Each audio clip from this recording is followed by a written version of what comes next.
If homosexuals are allowed their civil rights, then so would prostitutes or thieves or anyone else. I play Scott Smith, and the real Scott Smith died in, I think, 1995 of AIDS, so I never got to meet him. Basically, Scott met Harvey in New York.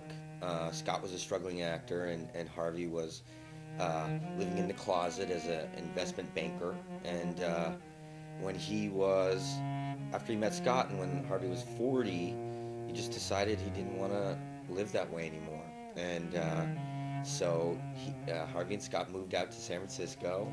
Harvey came out, and they opened a camera shop together on Castro Street called Castro Camera.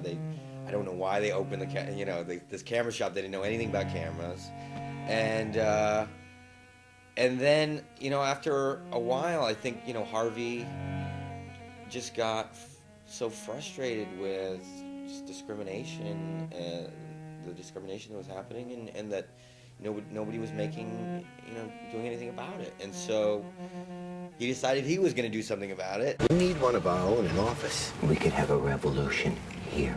And I remember sitting there in the camera shop a couple times, just thinking this is it was unique for me, and it was just incredible because, I mean, that spot was I think it's basically the center of the gay rights movement, of the in the entire world at the time.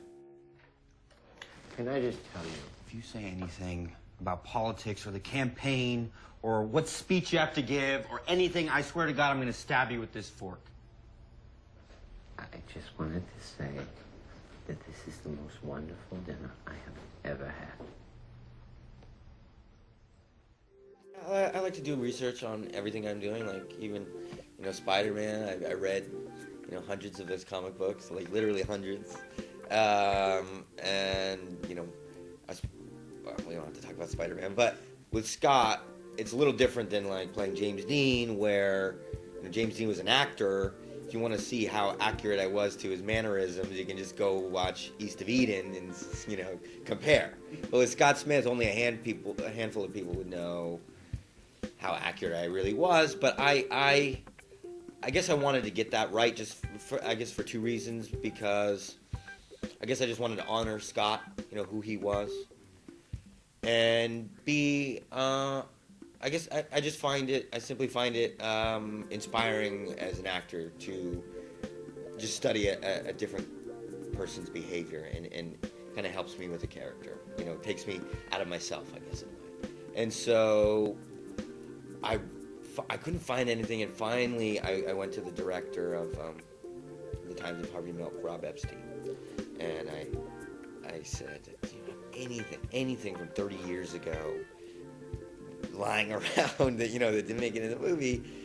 And he is such a meticulous guy. I guess he keeps everything, and he had this whole old interview from 30 years ago, or I guess he started doing the interviews 2 years after Harvey was killed, and so it was very close to the time, and he had this, it was on film still, on a film reel, and he transferred it for me, and it was this interview with Scott Smith.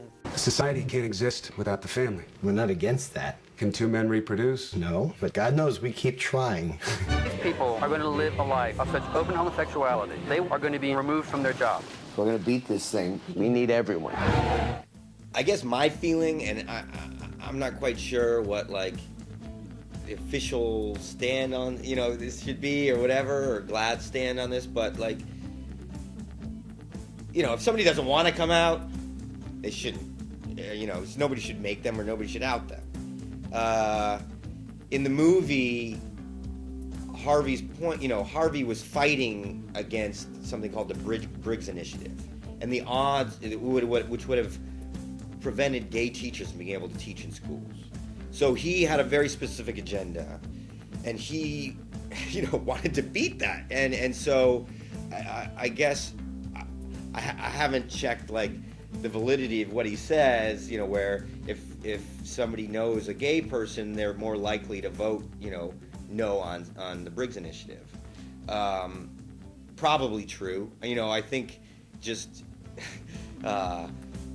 dispelling ignorance is in general like a good thing. If somebody doesn't come out, maybe they have a good reason. I mean, you know, people like Cleve Jones say, you know, it's still for some people it still is dangerous. Maybe somebody could lose their job, or you know, yeah.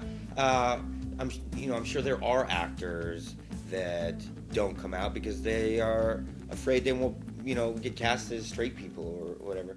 Where's an ugly old man like me gonna find a handsome young man like that? You're not that old, and you look handsome. Happy 48. Looks like you're gonna make it to 50 after all, Mr. Milk. I guess Scott Smith was the love of Harvey's life. They were together for 4 years. They did break up before Harvey was elected, but you know, Scott stayed in his life and was still a very supportive force. And then after Harvey was killed, Scott inherited all of his stuff. He was still in the will, and Scott was called the Widow Milk. And again, I don't know who came up with that, but he was called the Widow Milk, and was really, you know, one of the main people to carry on Harvey's memory after his death.